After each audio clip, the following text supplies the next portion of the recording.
Welcome back. Sports and Spirits. You guessed it. A lot of crazy things just happened this last Thanksgiving weekend. One very crazy thing happened right here in our hometown. Well, didn't happen in our hometown, but it was about our hometown team. Yeah, I guess we can transition into that, but we just got to address before we talked about this last episode that you saw us. We said this was going to be the most jam-packed weekend in sports so far. Yep. And it was. Yeah. So buckle up. But before we get into that, true. Don't forget to like this video and subscribe to the channel. Trying to grow this beast and do some crazy, awesome things, and eventually get y'all involved in this thing because it's going to be exciting. It's going to be some crazy things happening. We're also going to get into a Spirit of the Week.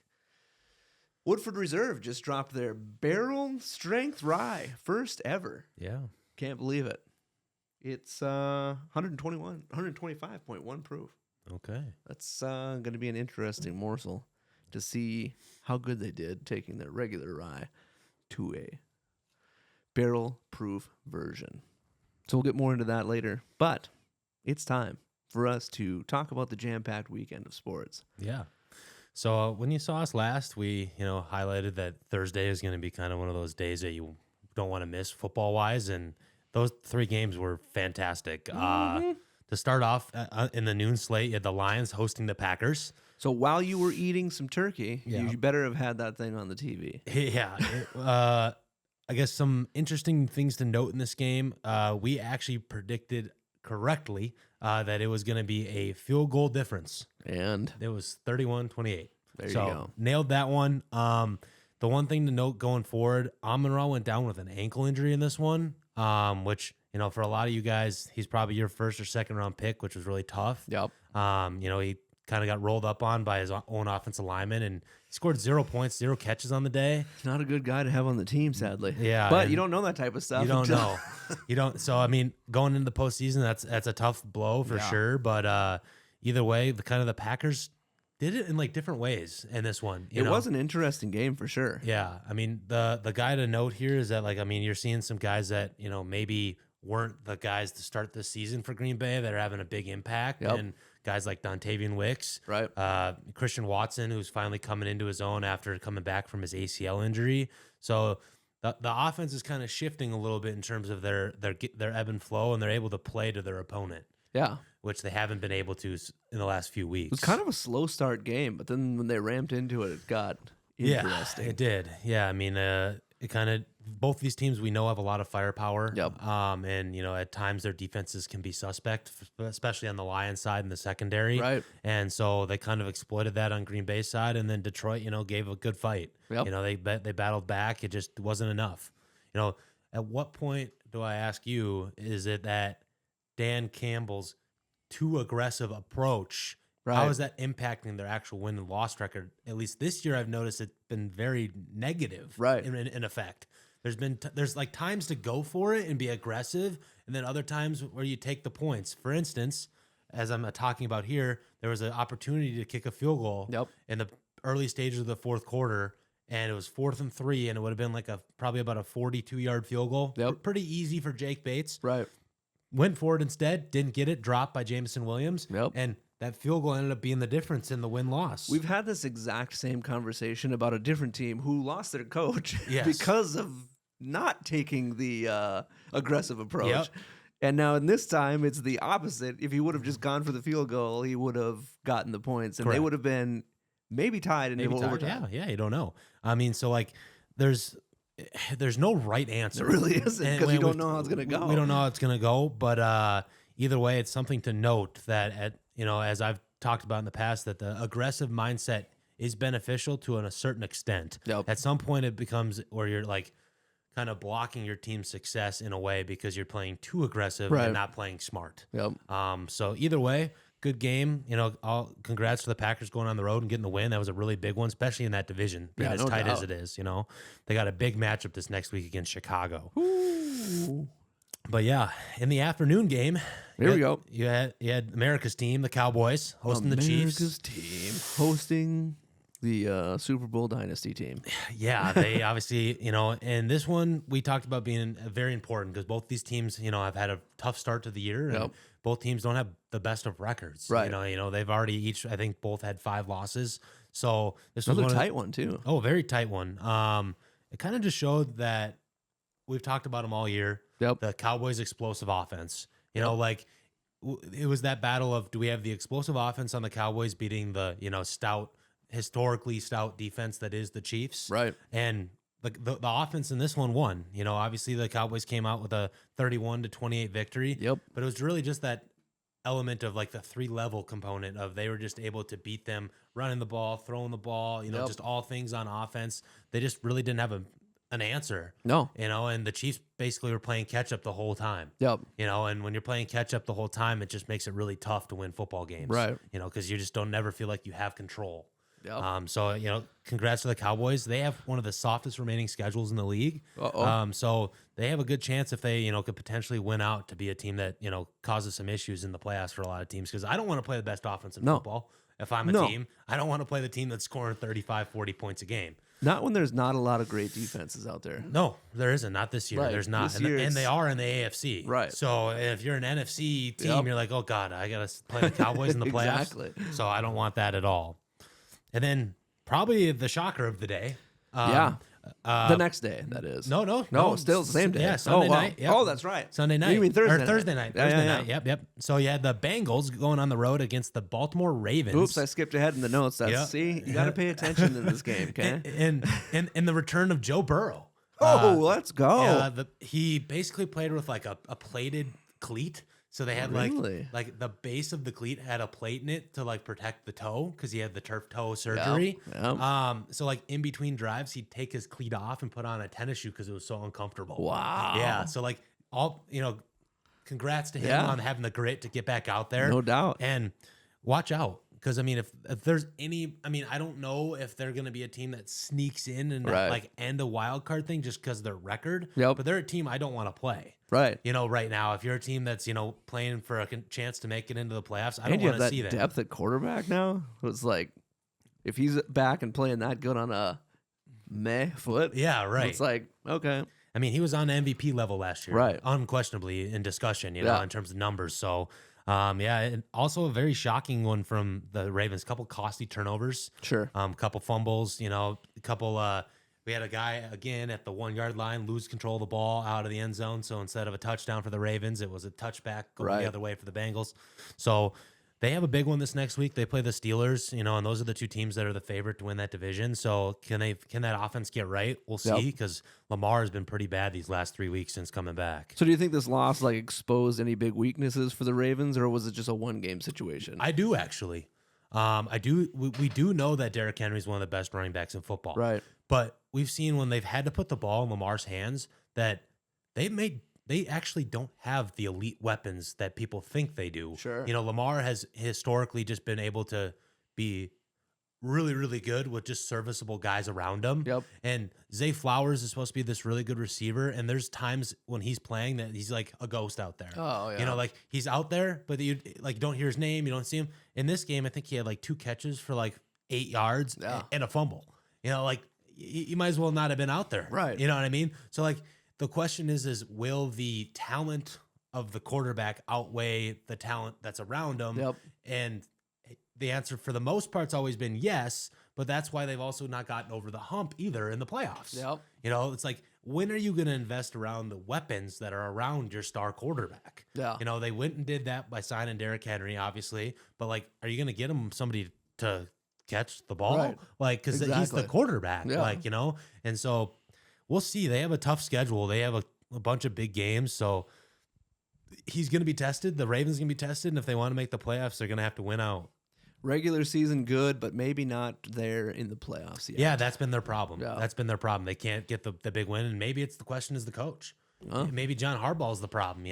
Sometimes we have to put blame in spots where it gets ignored. Yeah. Because those have a factor. Right. We talked about with other teams when the coaches make bad decisions. Well, if they're making bad decisions in terms of losing games when it's tight, that's on the coach too. Because he's only made it to the Super Bowl 1 time. Correct. He's 1 for 1, but he's made it only one time. But getting there could have been a fluke year.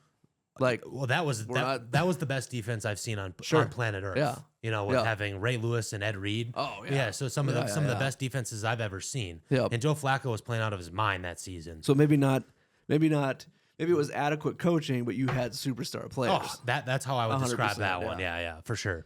So we'll see. Either way, there's going to be a team that wins that division. Yep. And it's not going to be a team that I'm super concerned with in regards to being contenders. Yeah. I think that there's better teams in the AFC, but either way, it's an interesting one to note on that Thursday nightcap. No doubt. Friday, like we said. Yes. Games.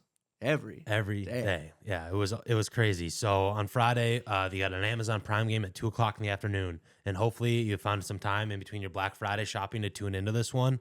And the Eagles hosted the Bears, and this was a game that we talked about where we didn't expect this to be a marquee matchup going into the season.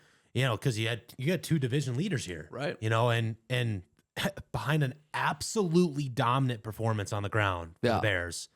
I think they had a total of like 280 rushing yards. The Bears. So this is the first time that they had two rushers go over 100 rushing yards in the same game since 1985. Do you remember this name? Walter Payton? Yeah, sounds familiar. And Matt I think Shuey. I've heard of him. So against the Lions back in 85. That's how long ago it was. So like just their mindset this year and Ben Johnson's coaching style has been, we're going to try to beat up on teams, control the clock, right, and win the time of possession. They've been doing really good. And it's been working. Yeah. You know, I mean, they invested in a new left guard, center, and right guard in the offseason. Yep. Two of them via trade and one via signing and free agency. They have in my opinion, a Pro Bowl right tackle. Yep. It doesn't, I mean, yes, you want to have a good left tackle as well, but if you have 4 strong spots and 1 weak spot, right, you have a good shot. Yep. You know, and they're just mauling people up front, running the ball. So, I mean, it'll be interesting to see. They have some really tough games, really tough games coming up. So they're the opposite of the Cowboys. Yeah, they have really tough. They play Green Bay twice in the next 3 weeks, and in between that, they play the Cleveland Browns. And Green Bay is looking good now. Yeah, so you got 3 really good teams, 3 really good defenses that they're going to have to face. So they're going to be tested. Yep. They're going to be tested one way or another, but they look legit. Let's go. So either way, that was a phenomenal game on Friday. And then let's transition. No Saturday games for football, but Sunday slate. No Saturday games for NFL football. Okay? That's correct. Yeah, we have the plenty feeder to leagues talk we're about. playing, but we'll get to that in a second. Yes, we will. Sunday. Yeah, and in the game that we predicted as being potentially the biggest blowout of the week was the biggest upset of the week. The Carolina Panthers shocked the world and upset the Rams 31-28. And this can only be summed up as the Panthers defense deserves some credit. Yeah. They have played some really good football this year. They have beaten some really good teams. They've pretty much shut down the Packers, you know, other than a couple, you know, big plays from the Rams. And then the 49ers were stifled as well. Although the 49ers did win that game. Right. They gave up like 20 points against the 49ers, which was one of the best offenses in football. So some credit needs to be given to that Panthers team, and Dave Canales has done a phenomenal job with that team. Yeah. If I was a betting man, that's the team I'm taking to win that division. Last time I checked, you were a betting man. And you've been right a few times. I've been right a few times, but the Panthers have a two-headed horse in the backfield. Yep. And Rico Dowdle, Chuba Hubbard. Chuba Hubbard had a big game in this one. Nice. And you got that rookie wide receiver who, in my opinion, will win Offensive Rookie of the Year, Ted McMillan. So when you have all these things, and Bryce Young's finally coming into his own. We knew coming out of college that, you know, Alabama, #1 pick, there's a lot of pressure. You know, when pressure really is a big thing because, like, the world is watching you, you know, and you're expected to just be successful. Well, when you're on a team that's not very good and you have not very good weapons around you, it's really tough to be successful. Yep. Jalen Coker stepping up, Ted McMillan coming around this year, you know, and there's Chuba Hubbard and signing Dowdle, taking a lot of pressure off of Bryce Young. Yep. It doesn't have to be like this crazy, you know, special player in order for them to be successful. They can win in different ways. Yeah. Which takes a lot of pressure off and shows why they've had some success so far this year. True. Man. Yeah. Big one. So the loss was ultimately turnovers. Yes, for the Rams. Yeah. I mean, it just, like, what happened to him? Yeah. Our guy, we've been talking about this guy and how amazing he is. And then I guess nobody's perfect. No. You're going to have off games. You're going to have times where it's like, things aren't just firing on all cylinders. And historically in his career, he has had turnover issues. Sure. That's true. He did play for the Lions for a long time. Yep. We watched it for a long time. He did turn the ball over a lot. Yep. So we got to see him twice a year here in Minnesota. Yeah. And so, well, at least against the Vikes. Yeah. But either way, it's Rams are still one of the teams I think to watch out for in the NFC. I'm not going to change that off because of this game, because I think the Panthers are a legit playoff team. Yep. It's just going to be whether or not they have enough firepower on defense to shut down teams to have a chance. Right. Because they're a very young defense. They're very hungry. They have produce a lot of pressure up front. Their secondary is not the strongest. And we've seen that now as the season has progressed, that they've given up some big plays. Yep. So we'll see. Either way, the Rams they'll have a big couple games coming up. They play a lot of teams in their division, with the 49ers and the Seahawks. So they got a lot of big games coming. Right. So let's go away from our errant prediction and go back to one of our we called it. Yes, we called it. I talked about it last week, and I said that the Texans will go on the road and beat the Colts. And what happened? They did. Yep. They did. There it is. 20-16. There's something about having the best defense in football that gives you a lot of comfort.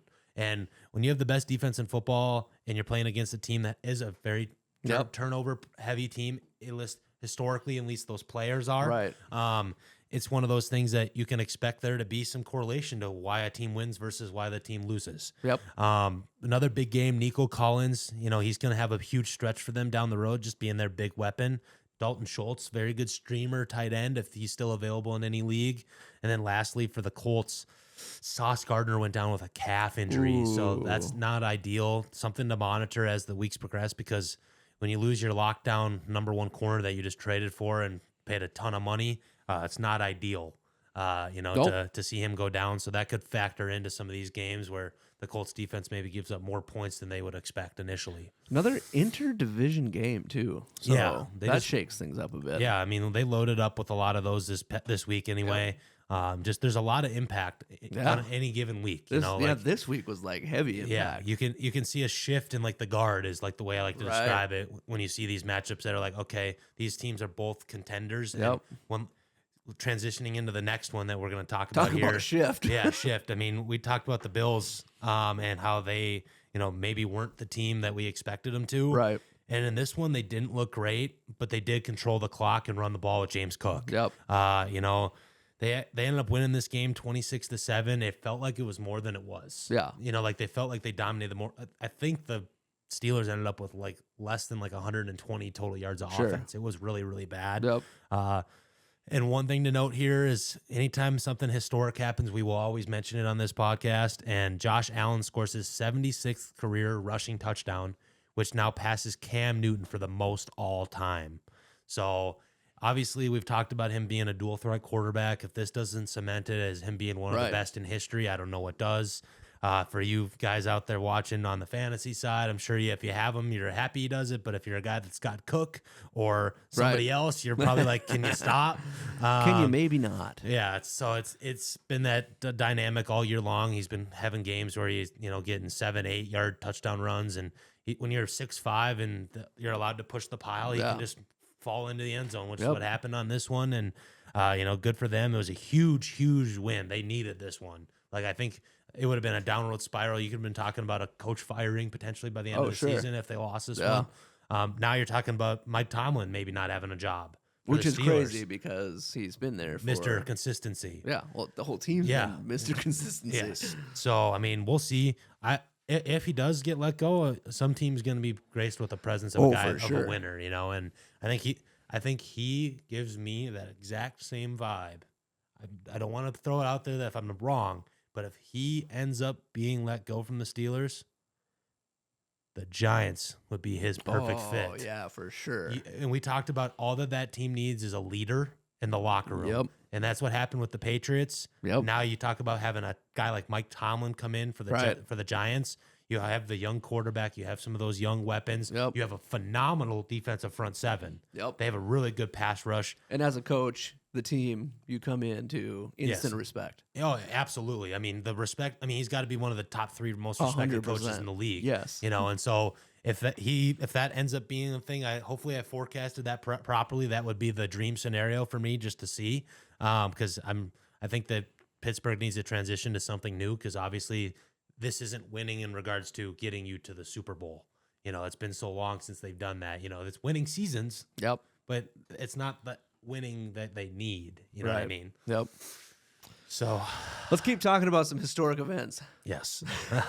This one's more of a sour note on our end.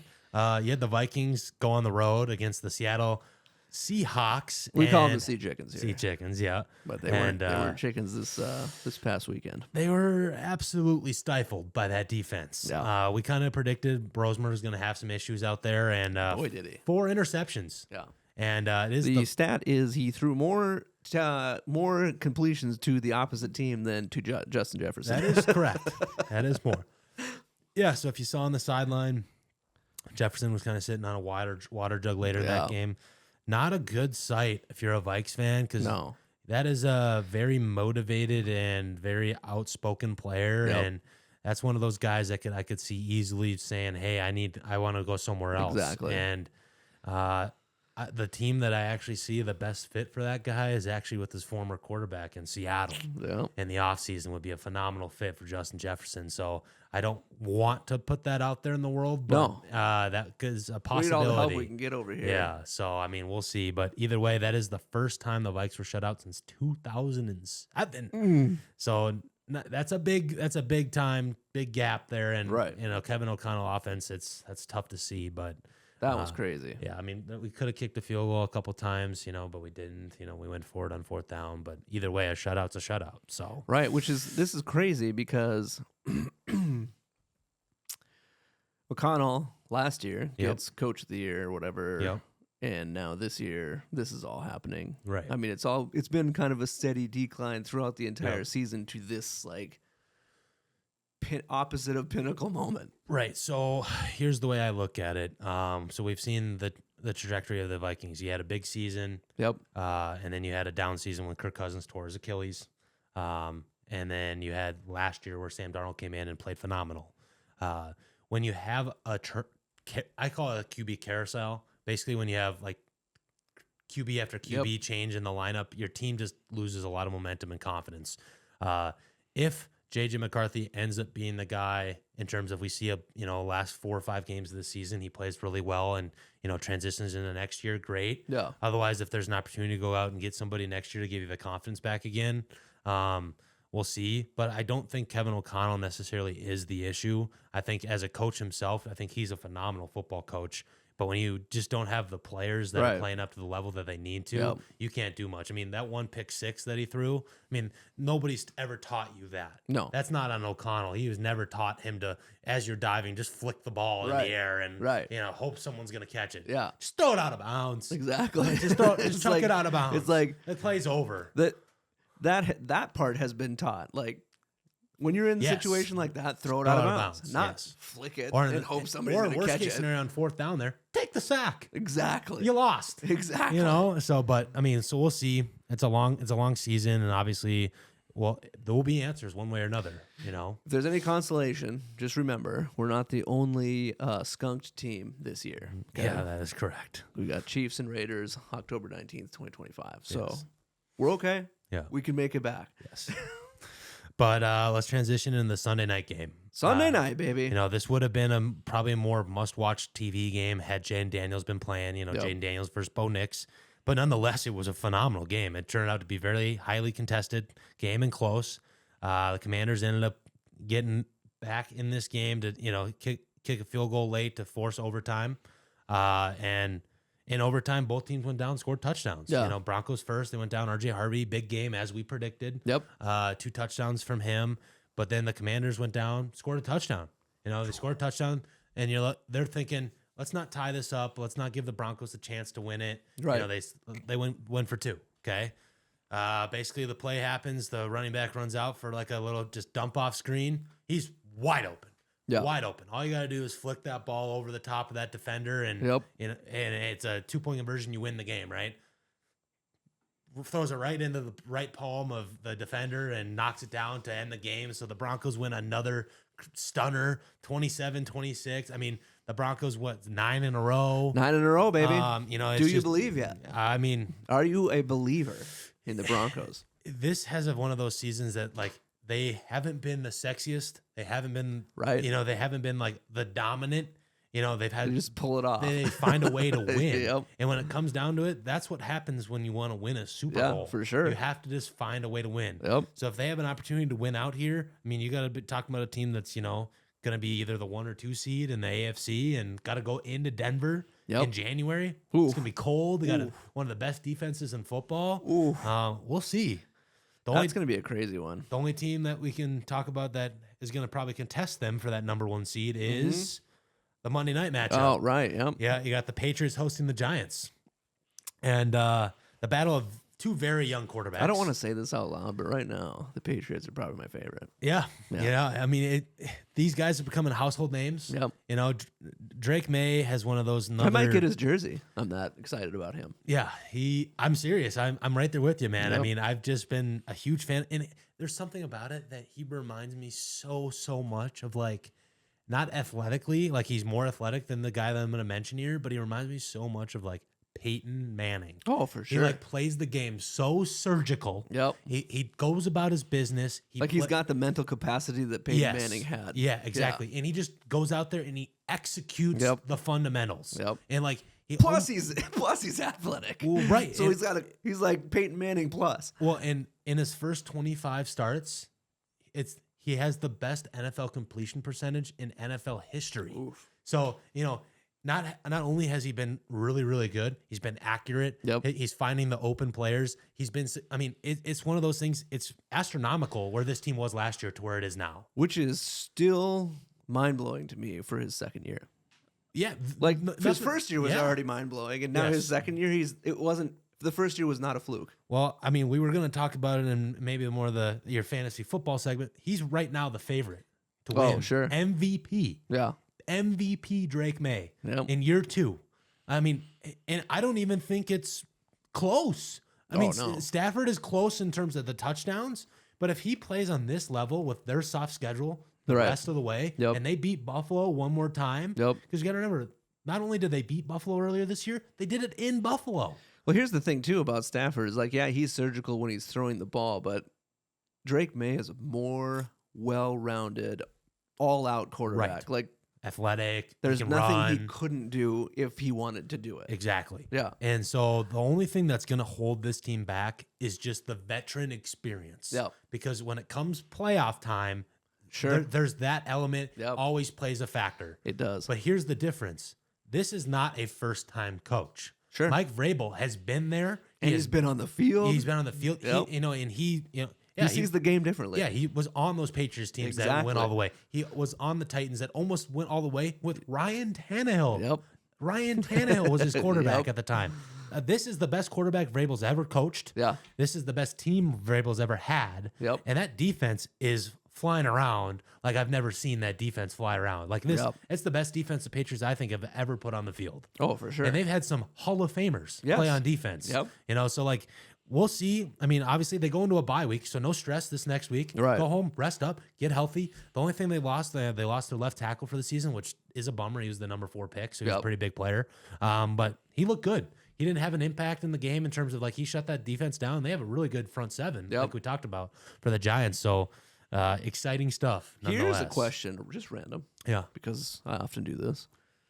Do you think it's better for a team to have a bye earlier in the season or later like this, getting ready for the playoffs? Like, if you've got a lot of steam, is it cool? Is it better to keep your head in the game and keep on plowing through? Or now this late season break, there's a mental aspect to it, but then there's also a physical aspect to it. So there's a couple ways you can think about it. So some of it can, in terms of it being successful for your team, can just be timing. Sure. Because if you have some guys that get hurt early part of the season, that extra week for them to recover, it's going to be really beneficial, for those guys to then, get recovered, get back on the field.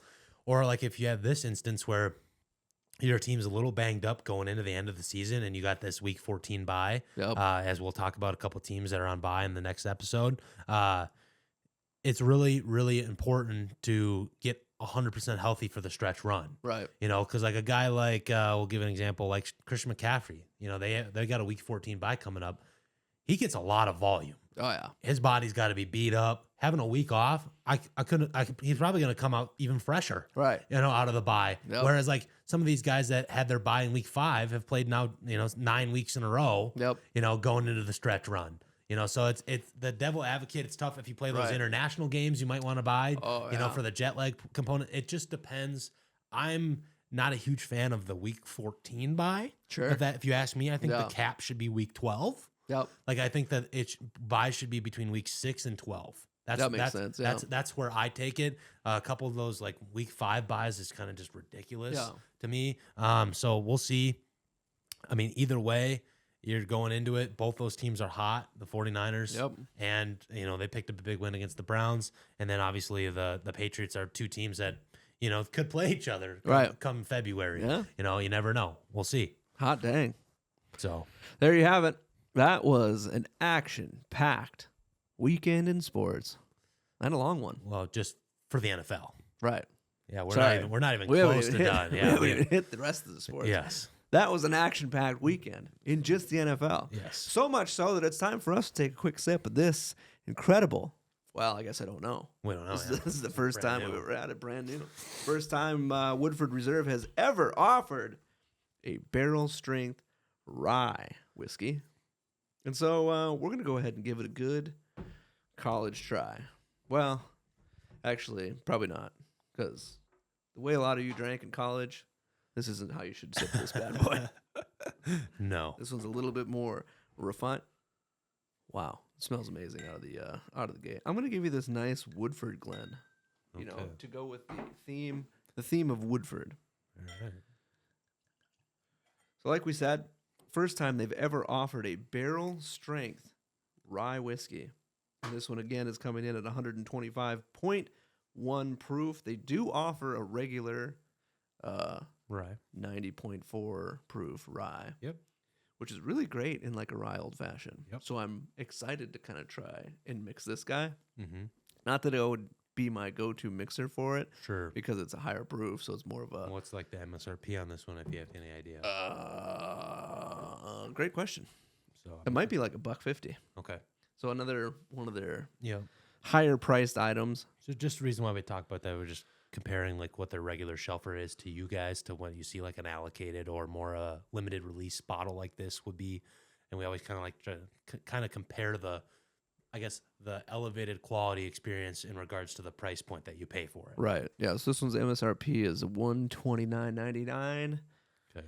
And so yeah, you Probably can get around 150. you can you'll get see a it. regular bottle of their Woodford Rye for what, $30, Sure, 30, 35 bucks, Yeah. depending on where you're getting it from. something like that. Yeah. So So is that elevated proof point and possibly flavor worth that drastic? $100 difference. yeah, you can get basically. 4 bottles for about the price of one. Right. So that. So the other thing too is like if you're mixing your old fashions and you're doing a rye old fashioned with Woodford, yeah.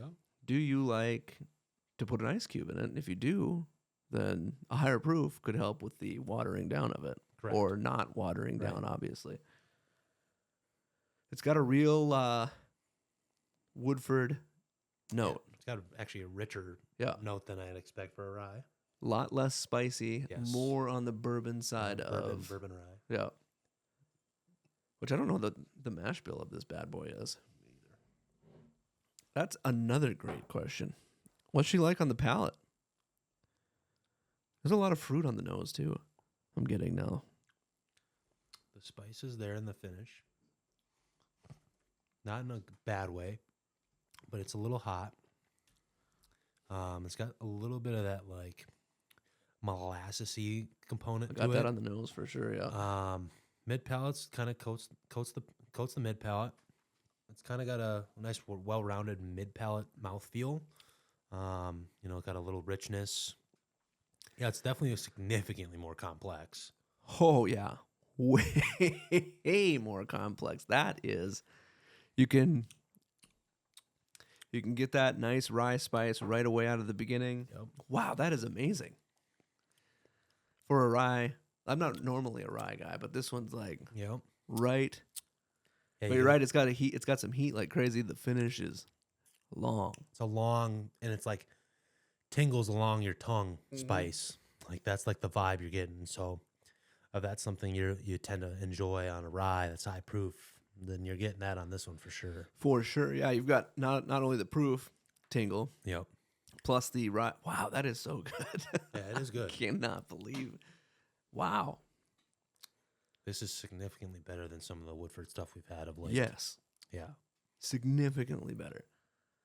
For someone who, like he said, we tend to not necessarily gravitate all the time towards a rye whiskey. No. We're just more traditionally, either a bourbon fan or, even sometimes a good scotch. Yep. But this is pretty good rye. Holy wow. Yeah. Now, to be honest and fair, I came into this with a pretty low expectation. So did I. I was not expecting to so that could be playing into my Yes. Yep. my response to this Yep. thing because I Recency already set bias. the bar, Yep. really low, and now I'm like, this is not where I thought it was going to be at all. Yep. Yeah. If you do come across this one and you are a fan of a little bit of that spiced finish on a rye, and that price point doesn't concern you at all, it's definitely worth a try. Yeah, no doubt. Mash bill is 53% rye, 33% corn, and 14% malted barley. So, that's heavier corn than normal. Yep. That's probably why you have more traditional bourbon notes. Yep. It's got that sweeter vibe to it. Yep. So, wow. Yep. Yeah, again, if you have the means, this might be one to give it a try at least once. Yeah. Maybe if you can find a pour of it somewhere, maybe. definitely definitely take them up on that one. Yeah. But yeah, that's might be one of the better ryes I've had this year. Yeah, I agree. Yeah. I mean, it doesn't. I don't know. I'd like to put it head to head with the Sagamore. Sag 10. It's different, but it's I don't know. There's a complexity to this one and the flavor is this full. one's more traditional rye than that Sag 10 is. Yep. The Sag 10 is definitely more bourbony. Yep. As I like to say, but for sure. It's very comparable in terms of quality. Yeah. There you have it. Yeah. There you go. That was a shocker for me. Did not see that one coming. Yeah, me neither. But it's time for us to talk a little bit of fantasy football because this last weekend did a lot of shaking. Yeah. We'll just start off on Thursday. A couple things to highlight. First of all, it was tough to predict, for Dontavian Wicks to have to see like that being the game that he was going to have. But if you track these last couple games, he's kind of taken over that Tucker Kraft role. Okay. In terms of lining up, in the slot, kind of generating those kind of targets for Jordan Love, and definitely somebody worth a roster and like in deeper leagues for sure. As a potential very boomer bust type of player, be it I'm not expecting his week to week floor to necessarily be there because in certain games they might run the ball more. Christian Watson's still a factor there. But given a situation where one of your star players goes down in 3 weeks from now, you throw in a guy like that and he could be your Jawan Jennings from the previous year, or, a guy that, maybe on paper is not the sexiest play for your fantasy team, but he could throw out a 60-yard touchdown and, that could help you win your, fantasy championship or your fantasy playoff matchup. So definitely a guy to pick up. He had a pretty good game against the Lions this past week. Yeah, he's kind of emerging as a high-value stash for the postseason. Yeah, has to be. I mean, if you're naive if you're not seeing that target volume. You know what I mean? He's had some remarkable catches, and his issue his whole career was the case with the drops. Yeah, and if Jordan Love is asserting that I have confidence in you to make the play, Jordan Love's one of the most, if not the accurate per pass passers in the league. And so if he's gonna give you quality looks, and he is coming down with them, he's going to have some big points. So, speaking of big points, we've talked about him all year. It's America's team. It's America's team, Dallas. And with their remaining schedule, their toughest opponents this next week against the Lions, which is one of the worst defenses in the secondary in the NFL. They have the opportunity this year, without a doubt, to have 2 wide receivers in the top 10, a top 10 running back, and a top 10 quarterback. And it might not even be close. I think Pickens is wide receiver 2. I think Dak is QB 6. And I think CeeDee Lamb's right behind there. And Javonte Williams is running back 8. And we just talked about earlier in this episode, this schedule is basically a fantasy cheat code. Yeah. Plus you have Jake Ferguson, who's top 10 tight end as well. I mean, Yep. you're talking about an offense where if you fielded the Dallas Cowboys in your starting roster for the remainder of the season, you'd win the whole thing. You're winning. So if you bought into this offense, you bought into the potential that this team could be, all power to you. They are going to be guys that lead you all the way to the championship if you have enough talent around them. Yep. And then speaking of talent, this big guy, talent. Yeah, I mean, we talked about going into the season. He was the most talked about fantasy player going into drafts because of his 6-week suspension. Right. And the guy we're talking about is Rashee Rice. If you took a chance on him in your draft in those mid rounds as a stash for 6 weeks, your team made the playoffs. You're paying off. There's not a single team in any of my leagues that has Rashee Rice that is not making the playoffs. Right. They are all in the playoffs, and they're all contenders because of it. Yep. I mean, he has that difference-making ability on a week-to-week basis, that the target volume, the touchdown upside. Yep. There's not one receiver, and we talked about how good JSN's been this year, that I'm taking over Rashee Rice rest of the season. Yeah. I think he scores the most points the rest of the way because they have to win out. Yep. And Mahomes is... he's the best chance to make him do that. I mean, Tyreek Hill for what, 5-6 years for Kansas City was a top 5 wide receiver. Rashee Rice is a top 5 wide receiver. Lock it in. Don't even forget about it. We're not even going to talk about it anymore because that's how special he's going to be. It's just become like a common occurrence that next year he's a first-round pick. That's what I'm getting at. He's a first-round pick next year. Yep. And you got him in the 5th or 6th round because he was out for 6 weeks. Look at it if you would have gotten a guy like Lamar Jackson in the 6th round. Right. And then he ends up being the best player at his position. Yep. Stuff like that. Or a guy like we talked about already, Drake May. May. That right now he continues to show that he's potentially the fantasy steal of the draft at quarterback. Listen, I'd be shocked if we're both not wearing his jersey by the end of the year. There's a good chance you might see one around Christmas time. I'm going to be honest. I'm not a New England Patriots guy, but neither am I. But Drake May is just that good. And those jerseys they wore on Monday night, were those sweet. Fire. Those were super fire. The retro reds, those were fire. So if we're rocking 10 number 10s, it could happen. It could happen.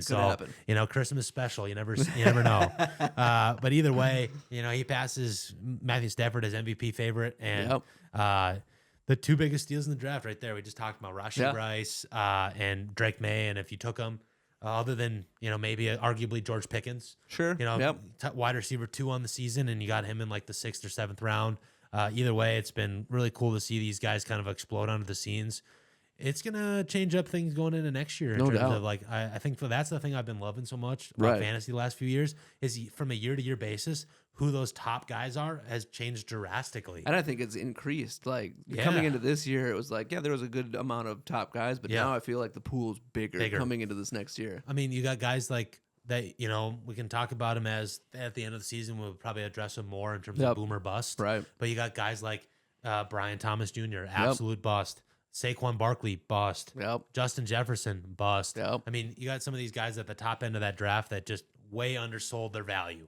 Well, with Jefferson, I think it's been more the QB and coaching. But you can't in fantasy that doesn't matter. Yeah, I know. As much as it's not the player, it's fantasy related. Yep. Fantasy and reality we've talked about are totally and with different. Justin Jefferson, if what we said earlier sadly happens, I'd be keeping an eye on him because if he goes to the Seahawks, let's just randomly say he goes to the Seahawks, right? Yep. Then you've got someone who can actually throw to you in an offense and coaching scheme that seems to be working really well. Which they ran for a couple of years. Exactly. So in Minnesota. Yep. So it's was the former offensive coordinator for the Vikings. So but somehow it's working over here. Right. So I mean, things change, and you can see that offenses that have multiple players, fantasy relevant. Yep. T. Higgins, Jamar Chase, George Pickens, CeeDee Lamb. Everybody that I pick don't pick because they all get injured. Devontae Adams, Puka Nacua. I mean, you can have elite players paired together and still have fantasy production. So that's kind of it in terms of our fantasy forecast and what we saw from this past weekend. But either way, you got big matchups coming up this next week, and stay tuned to our next episode, and we'll kind of highlight, what to look out for and what to prepare for as it's the last week of the regular season. Just so you guys know how we do this, if you haven't figured it out by now, we have a recap episode every Tuesday. Yep. And then a forecast episode every Thursday. So we talk about the past week, and then we talk about the coming week. Give you guys a little bit of insight as what we think is going to happen. But now we're going to talk about forecasting the next NFL players And that's through the feeder leagues. Yes. NCAA football, baby. Yeah, and to start off, if you guys don't know anything about this week in college football, this is considered rivalry week. So these teams are playing for a lot more than just, okay, I want to win. I want to absolutely destroy my opponent because they're your rival, right? And so there's just a lot more on the line. It's not on here, but we have to say we got the axe. Yes, we did. Oh, it was on here. I missed it. No, it's not on here, but I had it on here. I got it. I had to address it. Your Vikings did take down the Wisconsin Badgers. Yep. In another snow game on Saturday. Yeah. It was definitely one of those that gives you that old school football vibes. I loved it. It's just nothing better. It's so funny too because it's one of the only sports that when it snows you still play. Yep. You know what I mean? Like if it's like raining in baseball, you're out. Yep. If it's raining and it's just so funny, but you can't beat it. There's a couple really big snow games that was just really fun to watch. Right. They're just a blast. Yeah, but let's light it off with our good friends down there in Louisiana. Yeah, let's talk about it. So shout out Livy Dunn. Yeah, shout out Livy Dunn. But so the first thing. Did I skip it? I'm the wrong one. Sorry, my bad. You're good, but we have to talk about it on Friday. So you had a couple big matchups. First of all, you have 7th ranked Ole Miss. Let's go. Hosting Mississippi State in a game they dominated, 38-19. And then this turned out to be Lane Kiffin's last game. What? At Ole Miss as he accepted the head coach job at LSU. Shout out Livy Dunn. Yeah. So here I have a question. Do you think that's why you went? No, that's probably why you went. Yeah, for sure. Because she's done, so there's no point to go. No, but so here's my question for you: what are your thoughts on coaches being able to accept head coaching jobs at their new place before the season is over? I do not agree with that. I agree with you on that, in that it becomes one of those things that these guys play their entire lives. Yep. For an opportunity to play and for a national championship. Yep. Ole Miss is the 7th ranked team in the country. Yep. 7th. What does that do to the team's mental and morale and everything? It's just done. So we're losing the coach that brought us here on the team that brought us here, and now you just told us you're heading out to Livy Dunn's team. So is this a systemic problem in terms of the schedule and how when these playoff games are held, or is it an issue in regards to these coaches just leaving, this as an outlier situation? Because my thing is that I understand the components of when the semesters end and when they start school-wise. Yep. So there must be a threshold on when these players have to enter the transfer portal to be, to enter to their new school so that they still have classes that in the spring. Yep. But something has to be done here. Right. Because Lane Kiffin should not have been able to leave Ole Miss before the playoff was over. Right. Because, obviously their chances to win it are abysmal. Gone. They're abysmal. There's no way that they win it without him. You know what I mean? And so, I just can't fathom the way that went down. Especially in college. Yes. Like a college sport where it's not a professional thing. Right. So it's you can accept it, whatever. Right. But there has to be some type of NDA, you cannot talk about this, and you have to stay. Yes. You have to finish out your season. Yes. It's really bad. I mean, I don't know. Hopefully they can figure out a solution in the future. Right. I mean, you saw some of these big names that, left their schools to take the new jobs. Yep. It's just crap, honestly. The only way I can describe it is No just doubt. really crap. But also on Friday, I mean, we have to talk about it. 4th ranked Georgia take on 23rd ranked Georgia Tech. Yep. And, just obviously in a big rival matchup there. And Georgia barely got the win. They, outlasted them 16-9. Didn't really show that they're a legit team again. We've kind of talked about that on numerous occasions. But this does clinch their berth in the SEC championship next week. Which won't last long. Won't last long. So we'll talk about that. But the reason... The biggest impact, the biggest upset of the week in college football, you had 16th ranked Texas take on undefeated 3rd ranked Texas A&M. A lot of interstate rivalries. Yeah, I mean that's rivalry week. So except for us, that's border battle. Border battle. Yeah, so I mean, some of it's border battle, some of it's in state. Yeah, Yeah. But either way, with kind of a dominance in the second half by Texas. They ended up getting the victory here, 27-17, with this massive upset, which takes Texas A&M out of the SEC championship game based on strength of schedule. Take that. So this definitely drops them out of a bye, in my opinion, in terms of the college football playoff. Right. But luckily for them, they don't have to play in the SEC championship because now they're can rest, I guess, for a week because they're still going to be in, but now they're not going to have a bye, which does obviously have an impact on the end of the season as well. But more playoff implicating games that we want to just talk about here real quick. You have 12th ranked Miami on Saturday, just overwhelmed 22nd ranked Pittsburgh. Holy cow. 38-7. Yeah, it was, this was Miami's like, okay, we're playoff team. Yeah. Like kind of game. And, obviously if they, sneak in there, I think they should be a top 12 team just based on that roster itself. Right. But I would not be super scared if I had to play them in the first round. Right. Like that's how I feel about that team. They should be in, but I don't feel scared if I'm a team that has to play them. A team I would be very scared to have to play. Is it Ohio State? Yeah. Ohio State, they went on the road, take on number 15 ranked Michigan. Finally. Their biggest rival. They've lost them 4 years in a row. This is a big game. It's like, luckily this year they got the win. Ohio State, was just the better team, winning 27-9. They're really good. This sets up for a massive clash. You got 2 undefeated teams left in the country. They're going to be playing next week for the Big Ten championship against Indiana. 1 versus 2. Who's the other one? Indiana. Oh, that's right. Yeah, so you have 1 versus 2. You got Indiana, and it will be must-see TV on your Saturday night. You have to be tuned in. You better be. I mean, I think no matter what happens in this game, and this is my take, both those teams should get a bye either way. It's a big freaking 10, baby. So I think that, in that conference, being as those teams having those records, the worst case scenario is you lose to the only team that's undefeated. Yep. You shouldn't drop that far. No. You got a couple of teams that hypothetically, might have 1 or 2 losses that are just there, but they're not better than these teams because Oregon's got 1 loss. Yep. It's against Indiana. Yep. So if Indiana loses to Ohio State, you can't put Indiana lower than Oregon. No. And you sure as heck can't put them lower than Texas Tech. Sounds like a couple buys. Yeah. Should be had here. Either way, it's going to be a fun game to watch. It'll be a good one. The question is to you. That's Saturday night. That'll be Saturday night next week. Yeah. Yep. But my question to you is, do you think with 14th ranked Vanderbilt going on the road to beat 19th ranked Tennessee this past week, where they scored 31 points in the second half to win 45-24, is that enough? Do you think to get Vandy in? Listen, Vanderbilt is one of the best stories in college football right Diego now. Pavia, he's having Heisman level numbers. This was a rise that nobody saw coming. Right. Hypothetically. In my mind. Yeah. In my opinion. Yeah. So yeah.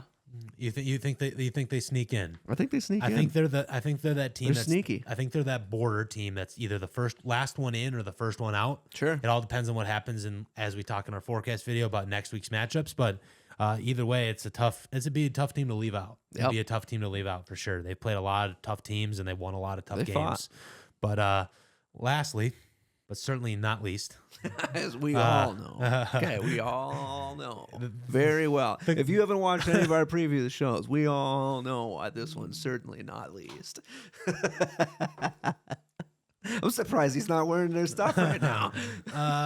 Maybe. Oh, it's underneath. Oh my gosh. But we're talking about 10th ranked Alabama taking on Auburn for the Iron Bowl on the road. This turned out to be way closer than we expected, but that always seems to be the case. Right. When we talk about these two teams, it doesn't even matter the talent that's on the field. Nope. It always seems to be closer than it should. It always comes down to the last possession, last turnover, last play, whatever.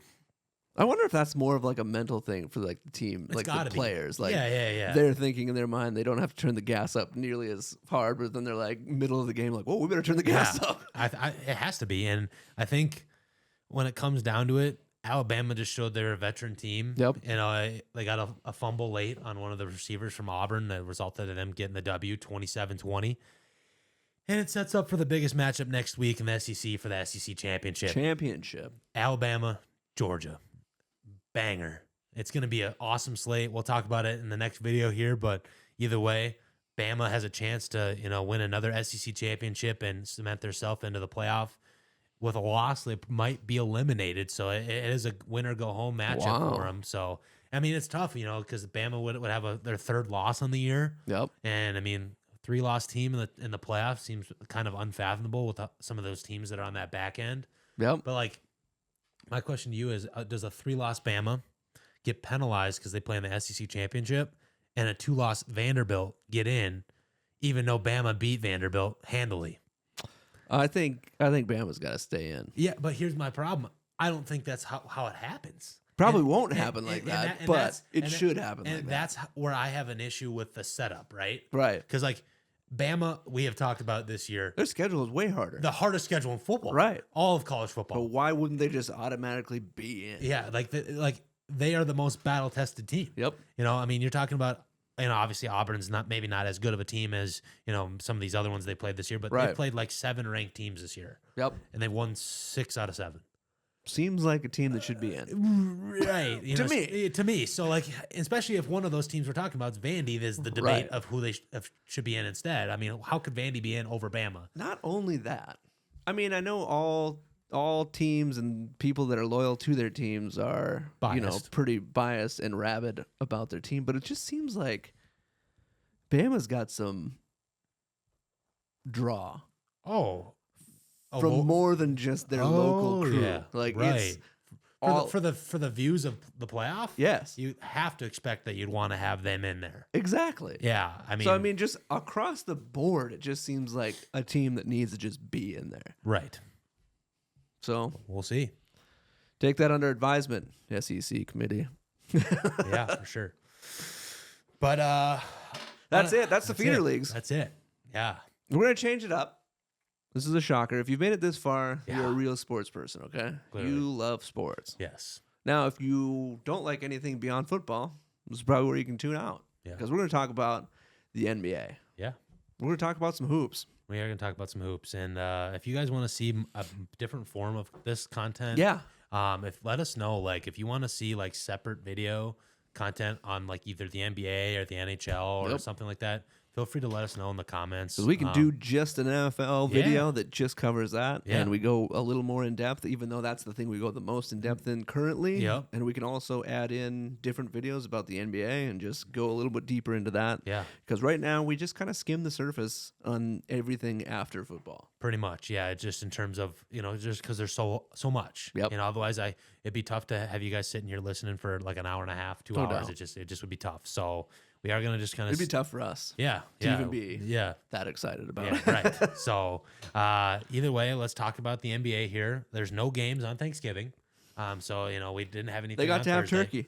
They got to have turkey. NFL doesn't get to have turkey. No. Well, I guess they bring turkey to the games. Yeah. Turduckins. Yeah. But they usually... Most of those guys get Christmas off, whereas the NBA usually plays on Christmas. Wow. I did not know that. Yeah. So there you go. The more you know. Yep. But on Friday, you had the last set of the NBA Cup group play matchups. This was it. So we will talk about the setup of this as it progresses here, because I believe it starts next week. Okay. For the actual like quarterfinal, that kind of thing. If I'm not mistaken, but you have the big games to highlight. You start off. You have the Knicks beating the Bucks. You have the Magic beating the Pistons, the Thunder beating the Suns, and the Lakers beating the Mavericks, and the Spurs beating the Nuggets. And the reason why we highlight those victories is with all of those victories, these teams make it into the NBA Cup quarterfinals. Yep. So obviously these games were, there's more to talk about in these games. Right. With them being so many, I don't know how you guys want me to go about covering them. What's crazy is like these group play games, they're kind of starting to feel like little mini playoffs. They are. Which is kind of cool in the middle of the season like this. Yes. Because we still have a lot of season left, but to kind of have something like this towards the beginning middle is kind of cool. Yeah. And so, like, it's just one of those things. We won't see the first round of the playoffs start till next Tuesday. Right. So, we'll probably talk about that a little bit on next week's pod, about being ready for that. Yep. But either way, that's kind of something to highlight there. And then now we can kind of just talk about some of the big matchups that we saw over the weekend. Got to start off Saturday. Always got to talk about the Timberwolves. We got to.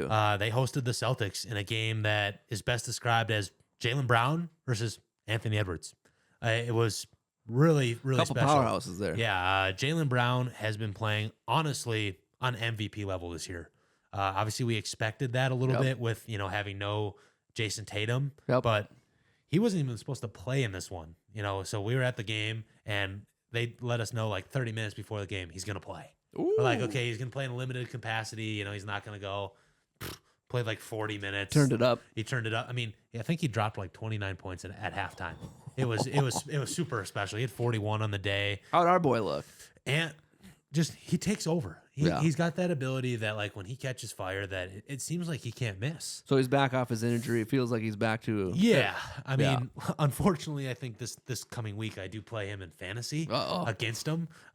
So not ideal in that regard because he's hotter than crap. Yeah. But I think he's dropped 30 points in like 5 or 6 in a row. He's kind of finding his own shot, especially in that third quarter. Yeah. If you're a Timberwolves fan and you watched a lot of third quarters, that's Ant's quarter to take over because usually he plays the entire third quarter. And then he sits those first few minutes of that fourth quarter and then, kind of closes it out. And he's averaging like 14 points a game in the third quarter. Like that's, crazy, per quarter. So either way, the Wolves did get the victory in this one, 119-115. And they're playing some team basketball right now. Luckily they closed this one out because it looked scary for a moment. But also on the day, on Saturday, you had the Heat. They hosted the number 1 seed Pistons. Pistons, baby. And in a high scoring affair, the Pistons they win again. They 138-135. The Pistons, man. Cade Cunningham has been the best fourth quarter scorer in the NBA.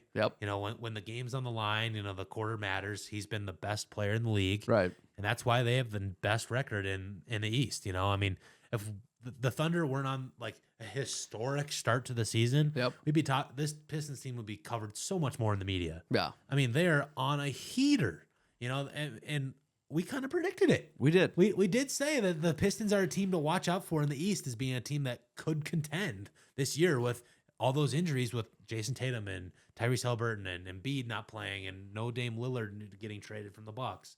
Stuff like that. This is a team to watch out for. They're young. They're hungry. That's really important. They remind me of like very similar to like a couple years ago when some of these teams that you didn't expect to be there are there now. They're the Boston Celtics from a couple years back where they were really young and hungry. Tatum and Brown and all these guys that put it all together to make a run to win a championship. They got that same component going. They really do. They got a lot of young talent on that team. They're fiery. So it was a good one. Talk about some fiery history being made. Yeah. To close out the evening, the Dallas Mavericks won on the road and they beat the Clippers. Maybe not the most exciting matchup, teams that have pretty bad records on the season, but why don't you tell me a little bit about Cooper? Cooper Flagg. He had a 35-point performance and he became the youngest player in NBA history. To have 30 points in a game. Boom. That's history, baby. That's history. You got to talk about it. You got to address it. You have to. We knew it coming into this draft that he was far better than anybody else in his draft class, and we've kind of seen that. But Dallas might have found themselves a special player. Obviously they traded away Luka Doncic this past season, and some may say that draft might have been a little rigged. Might have been getting Cooper Flagg number 1 back in Dallas, and their odds were like 1.4%. Right. But nonetheless, he's the face of that team for the foreseeable future. And if you can just imagine what that team looks like with Kyrie Irving coming back. Right. Anthony Davis hopefully coming back healthy, which he had a big game this past weekend. But either way, special performance from the young buck. Yeah, no doubt. So we can't blame all this shiciness on Mark Cuban though anymore. No, because he sold the team a while back. So yes, he did. So actually, not even a while back. It was just 2023. Yeah, so it's not his fault. Okay, it's not his fault. Yep. I know a lot of you want to point the fingers because he's kind of a shady, interesting individual. Yes, he is. But yeah, and then on Sunday, the Timberwolves, they hosted the shorthanded Spurs, no Victor Wembanyama, but they did win in the end, 125-112. Another big game, De'Aaron Fox, he's one of our Achilles heels guys. All those years for the Kings, he always kind of torches us up every once in a while, and he did it again. He just really beats our zone. He's really good against it. You know what? How dare you? Yeah, he's figured it out. Good for him, but luckily we got the dub, so it doesn't matter. And then the game that I was tuned into because it was so fun to watch. Yeah, the Cavaliers hosted the Celtics. It came down to like the last shot, and behind another triple-double performance from Jaylen Brown, the Celtics get the win in this one, 117-115. You know what I like about that?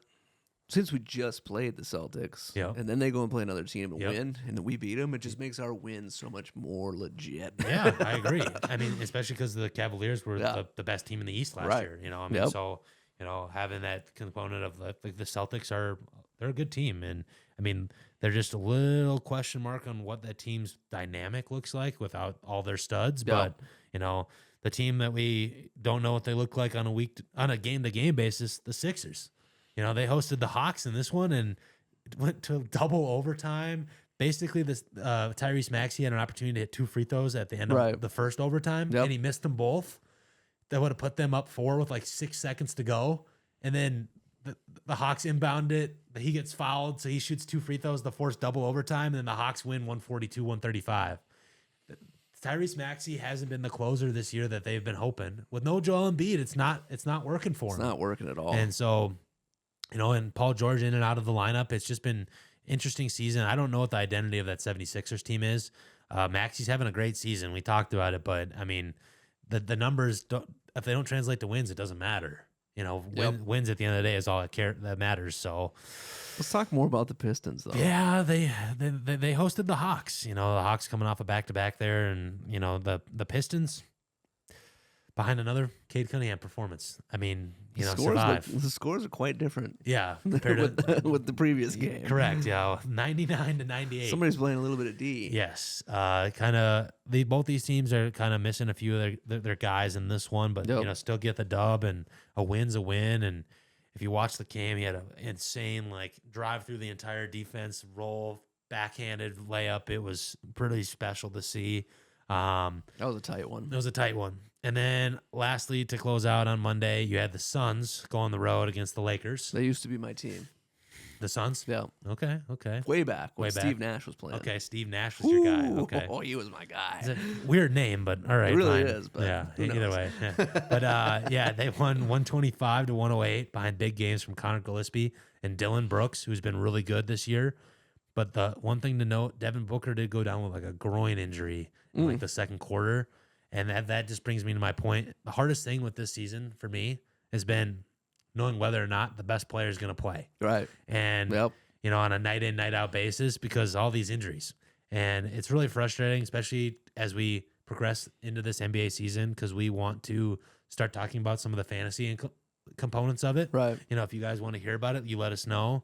But it's just tough because you can't cut your star players. But if they're sitting out every other game, it's making it really tough on your fantasy team, because now you're looking at a guy who, instead of playing 4 games that week, plays 2.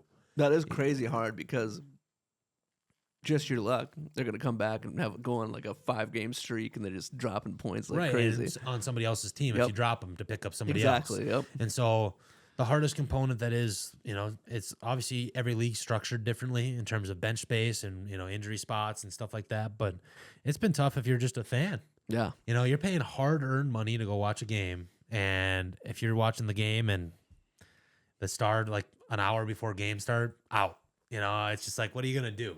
Right. And so that's been tough, but especially in the actual arena. Yeah, you're sitting there oh, is he going to play? And, you're there he's to out. see the best players. And yeah, it's if Jaylen Brown wouldn't have played on Saturday, right, we would have smoked the Celtics for sure. Because we won, but it made it a great game. 40, but it made it a great game. Yeah. I enjoyed the game significantly more because he played and he got to see him play. Yeah. So randomly, I think the worst injury you can get is a groin injury. For NBA, I agree.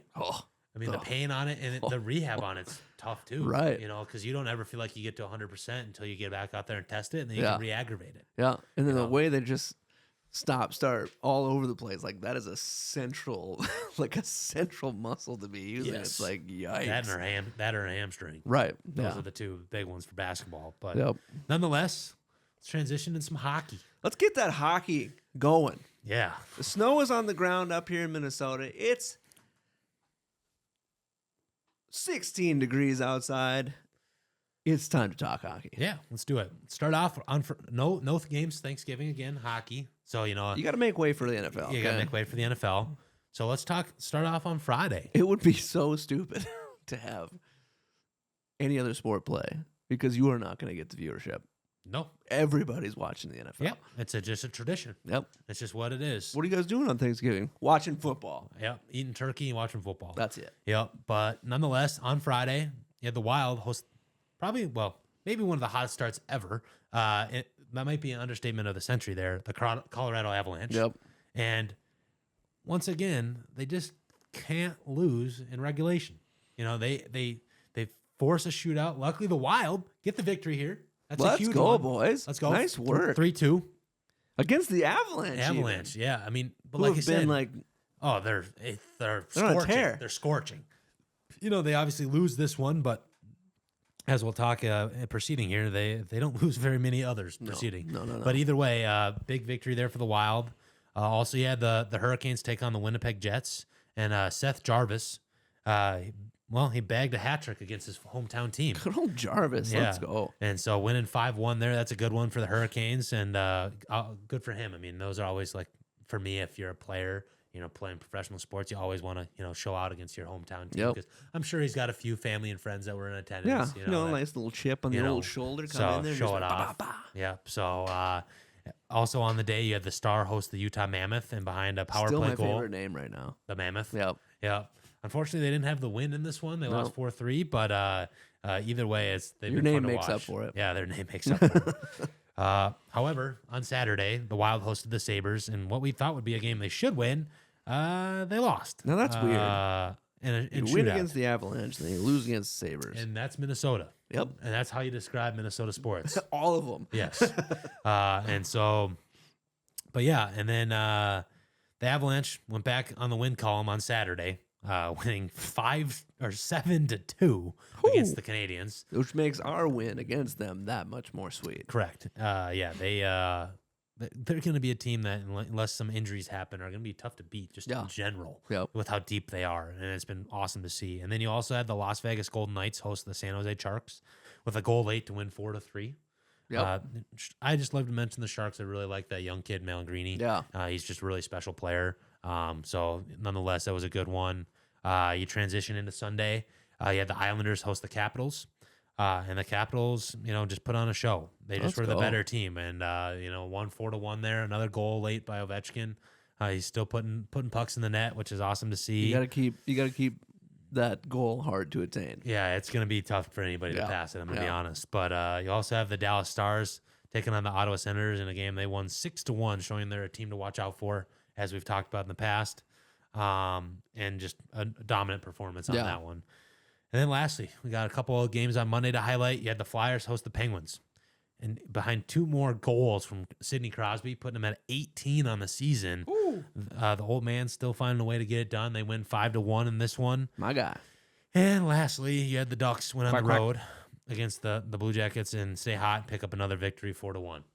So, that's kind of like the main games. Obviously, there's way more. We can talk about more in depth on each one of these games. But like we mentioned, middle of the podcast, if that's something you guys might be interested in, us getting into more detail on any of these sports, we can not easily, but pretty easily create more videos that we get deeper into each one of these things and talk a little bit more about them. Yep. And we'll do it for you. Just let us know in the comments below. It's not a problem. Mm-hmm. But that is our recap of the biggest jam-packed sports weekend so far this year. Yep. Probably for the entire year. There's no way. I'm saying the year. Yep. The whole entire year, this was the most jam-packed. For the rest of the year, it probably won't get as jam-packed as this. No. This is it. Yeah, that's it. I mean, you're going to get maybe a pretty crazy Christmas schedule. Sure. Just with the Christmas being, I believe, on a Thursday this year. Yep. So you'll have some Thursday football games, but then you'll also have a Friday football game. Yep. So you might see some of that, and then obviously the college football playoff will be very integral. Yep. But it won't be as many games going on. Right. So like this week with rivalry week, you had way more high-stake matchups going on. So either way, it was a fun one. Hopefully you guys liked. Yeah. Don't forget to like the video, subscribe to the channel. Let us know what you think. Who's your MVP of the week? Yeah. Across all sports, best player you think played this last jam-packed week of sports. Who was it? Yeah. Let us know in the comments. Thanks so much for tuning in, and we will see you in the next episode. Peace.